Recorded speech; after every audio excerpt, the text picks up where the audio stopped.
हरे कृष्णा। आप सभी को सुबह सुबह मैं रेडी होकर के आ गई हूँ और पीछे आप लोग देख ही सकते हैं इतनी ज़्यादा तेज़ हवा चल रही है। जबकि मैंने अपने पर्दे ना विंडो में फंसाए हुए हैं, लेकिन फिर भी पर्दे निकले जा रहे हैं। इतनी ज़्यादा तेज़ हवा चल रही है, लेकिन हवा इतनी ठंडी ठंडी आ रही है, बहुत ही अच्छा लग रहा है। सुबह सुबह का मौसम है और हिमांशु का एग्ज़ाम है, तो हिमांशु तो चला गया स्कूल के लिए।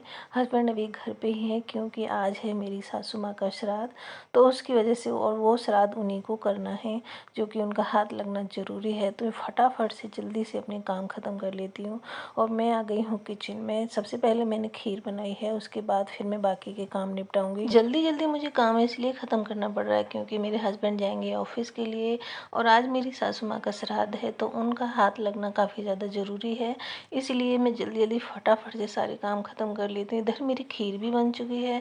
केसर और इलायची मैं इसमें डाल दूँगी, जिससे इसमें एक अलग ही फ्लेवर आ जाएगा। आज का दिन इतना ज़्यादा बुरा लगता है, सच में। काम तो सारे करने पड़ते हैं, लेकिन दिल नहीं करता है ये सब करने का, क्योंकि इतनी जल्दी मेरी सासू माँ चली गई हैं। बहुत बुरा फील होता है आज का दिन। और मेरे हस्बैंड का फेस से आप देख ही सकते हैं, इतने ज़्यादा सैड सैड दिखाई दे रहे हैं। और बाकी के दिन जब भी मैं वीडियो बनाती थी ना, तो मेरी वीडियो बिगाड़ने के लिए कुछ ना कुछ बोलते रहते थे, हंसी मजाक कुछ ना कुछ बोलते रहते हैं। लेकिन आज वो कुछ भी नहीं बोले हैं वीडियो में। उनको बोला तो नहीं, लेकिन उनके फेस से ही पता चल रहा कि उनको बहुत ज़्यादा बुरा लग रहा था। मैं समझ सकती हूँ कि एक माँ की फीलिंग क्या होती है सच में। जब मेरी मम्मी यहाँ पे आई थी, या मेरी मम्मी कुछ भी चीज़ें मेरे लिए बना करके भेजती हैं ना, तो ना तो उसको खाने का मन करता है, वैसे ऐसा लगता है कि उसको संभाल के रखूँ और उसको देखते ही रहूँ कि मेरी मम्मी के हाथ की बनाई हुई है। और जिसकी माँ नहीं होती है, वो तो एक बच्चा ही जान सकता है कि उसको क्या फीलिंग आती है अपनी माँ की। तो आज का तो कुछ कह ही नहीं सकते हैं। तो ज़्यादातर मैंने उनके साथ में वीडियो बनाई भी नहीं है, क्योंकि उनको बहुत बुरा लग रहा था। उनके फेस से ही पता चल रहा था, ना कुछ बातें कर रहे थे, ना कुछ बोल रहे थे, बहुत अजीब सा बिहेव कर रहे थे। उनको देख देख के मुझे भी बहुत अजीब सा फील हो रहा है। और इधर मैं फटाफट से बना लेती हूँ श्राद्ध के लिए खाना। बाकी की चीज़ें तो मेरी रेडी हो चुकी हैं, सब्जी खीर वगैरह।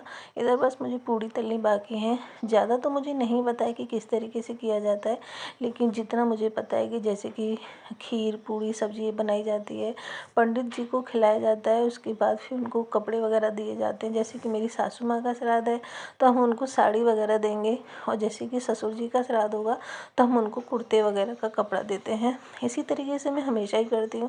अगर आपके यहाँ ज़्यादा करते हैं तो प्लीज़ मुझे कमेंट करके बताना, क्योंकि हमारे यहाँ ऐसे ही मेरी सासू माँ किया करती थी, तो उसी तरीके से फिर मैं भी करती हूँ। इधर मैं अपने हस्बैंड की हेल्प करी, क्योंकि मेरी खाना पूड़ी वगैरह जो भी कुछ है वो सारी बन करके रेडी हो गई हैं। पंडित जी के लिए भी सारा कुछ बना करके रेडी कर लिया है, लेकिन हमें एक प्लेट हमें छत पे भी रखनी है, जो कि पक्षी वगैरह जो भी आए वो खा लें। तो हम छत पे रखने के बाद में फिर आ गए हैं बाहर, क्योंकि हमें गाय को रोटी वगैरह भी देनी है, और पंडित जी को जो भी हमें देना था वो सारा कुछ हमने दे दिया है। और इधर फिर हमें गाय नहीं मिल पा रही थी। वैसे तो सोसाइटी में गाय आती है, लेकिन उसका कोई टाइम नहीं है, दोपहर में शाम तक कभी भी आएगी। लेकिन श्राद्ध वाले दिन सुबह को ही गाय को रोटी दी जाती है, तो इसलिए फिर हम लोग आ गए हैं बाहर गाय को रोटी देने के लिए। तो निकल ही रहे थे ऐसे इधर उधर नज़र मारते हुए कि कहीं गाय दिख जाए, लेकिन यहीं पे सोसाइटी के बाहर ही किसी की गाय बंधी हुई थी। फिर हमने वहीं पे रोटी दे दी गाय को, क्योंकि वैसे तो मैं अपने घर में ही घर के पास में ही दे देती हूँ, क्योंकि वहाँ आती रहती हैं गाय, लेकिन वहाँ कोई टाइमिंग नहीं है कि वो कब आएगी गाय।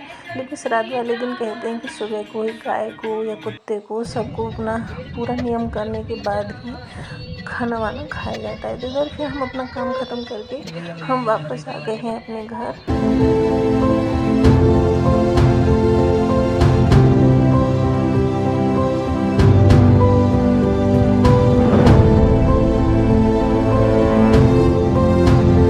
दिन में मेरी कोई भी इच्छा नहीं हुई वीडियो बनाने की, मेरा मन ही नहीं हो रहा था आज वीडियो बनाने का।